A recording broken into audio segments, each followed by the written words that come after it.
What is going on, guys? In today's video I will show you the top 10 best builds in Path of Exile 2. So in this guide I will give you a quick overview of each setup. Then I will explain what gems and upgrades should you focus on. Then as well we'll see what is the best gear and how to get it for both the leveling and mid game. And then finally we will go over the passive skill tree, stats, your skill rotations, and even what charm should you use, so we would be able to get the highest damage possible and much more. And if you're looking for any of these builds on the website, then click my link in this video's description or the pinned comment. This build is currently one of the best and fastest setups that you can use to farm maps and other endgame content. Like you can see from the gameplay, we are basically deleting enemies in split seconds. And on top of this, we can also delete bosses by having also a very high boss damage, by using the cast on shock and the ball lightning. At some point in the later game, some lower gear players might run into a mana problem, but lucky for us, the ranger has many tools to address this problem, and with the optimized gear we need nothing more than a single stat roll on our weapon or gear to completely solve this issue. This setup's main playstyle is built around using the tree dragon mask, which will allow our lightning warp to build up the freeze, in order to proc a cast on freeze, with the lightning conduit which will do massive amounts of AoE damage, due to the natural shock ground which is provided by our lightning warp.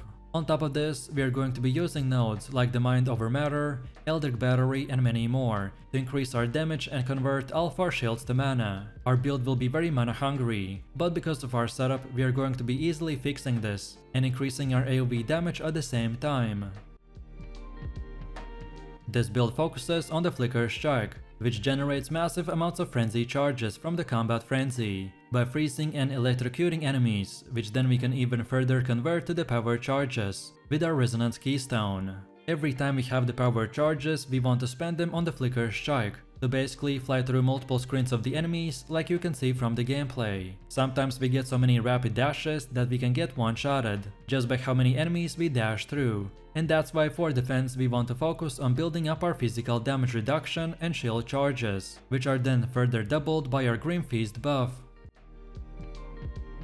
This build is known as the Explosive Shot build, which as you can see from the gameplay, can blow up and destroy a huge amount of enemies by using the Explosive Shot, Shock Burst, and many more skills. However, for our playstyle to work we will need to use the Tree Dragon Mask, but lucky for us, this headpiece is pretty cheap and easy to acquire, by just simply buying it or trading it. Overall, Deadeyes have a shock buff, which means that now by using the specific items, we will convert our ability to ignite with fire damage to now get a shock chance instead.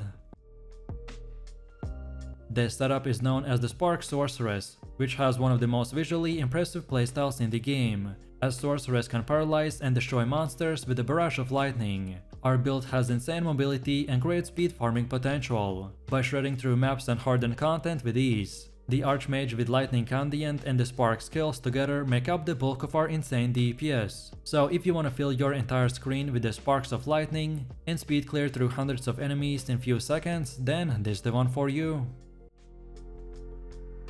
This setup is the Spirit Minion build, which summons Raging Spirits by casting the Flame Wall for offense. And then also for defense we get to command a minion army. So unlike most other setups where they only command or cast spells, well in this one we get to do both, and thus increase our DPS even higher. By using specific gear and building our skill tree around the nodes like the Power of the Dead, Fear the Dead, Silent Guard, and many more, it will enable us to upgrade our minions and projectile area and damage. So if you are ready to explode anyone and everyone that stands in our way, while also getting a skeleton army that follows and protects you, then this is it.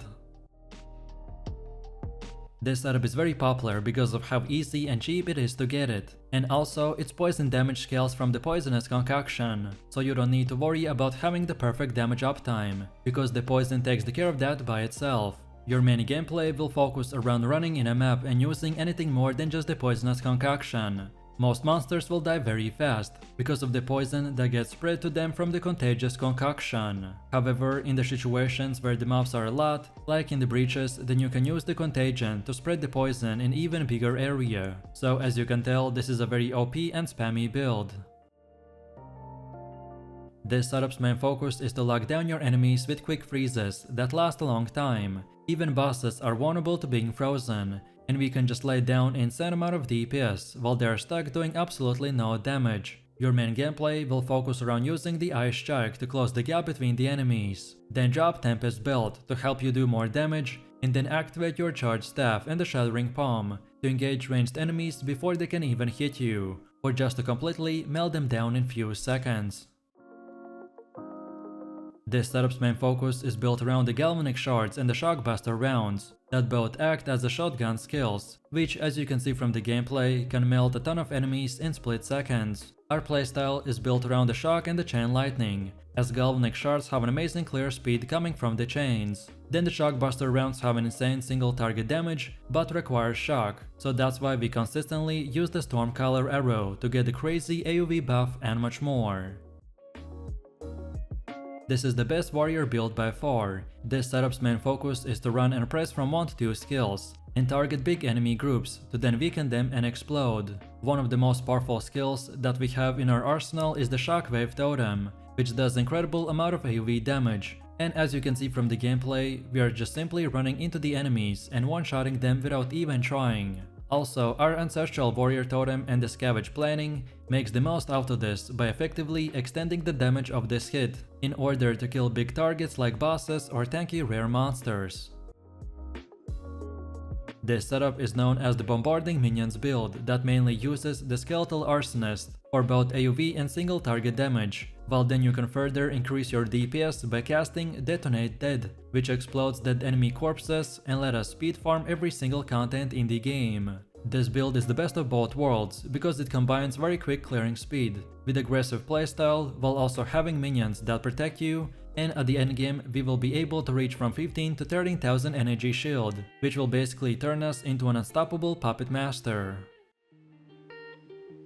This setup is structured around using the skill Bonestorm, which by itself is a slow clearing ability, but with the right gems, passives and synergies we can make it 100 times better. And this is exactly what we have right here. This build also has 2 variants, so going full crit chance, what I personally use for myself, or perhaps go with the Detonated Dead variant. Both of these will excel at different things, so which one you choose is up to you. The full crit chance setup excels at huge amount of damage. We won't be focusing on anything else besides the massive crits, and stacking as much life as possible, because the more life we have, the more damage we can do in return. This build is pretty much a big AoE warrior that focuses on armor breaking offensively, and then the block defensively. Our main playstyle will revolve around using the Stampede skill, which will charge our character forwards and create patches of the jagged ground, which then are exploded when the final slam portion of the ability is executed, so we will be able to basically one-shot huge amount of grouped up enemies. And on top of this, you will want to invest into the Giant's Blood Keystone, which will unlock the ability for us to use a two-handed weapon in just one hand, so then we could use a shield on our offhand. This setup's main playstyle is built around putting up a frost wall, and then blasting the enemies with the Ice Comet.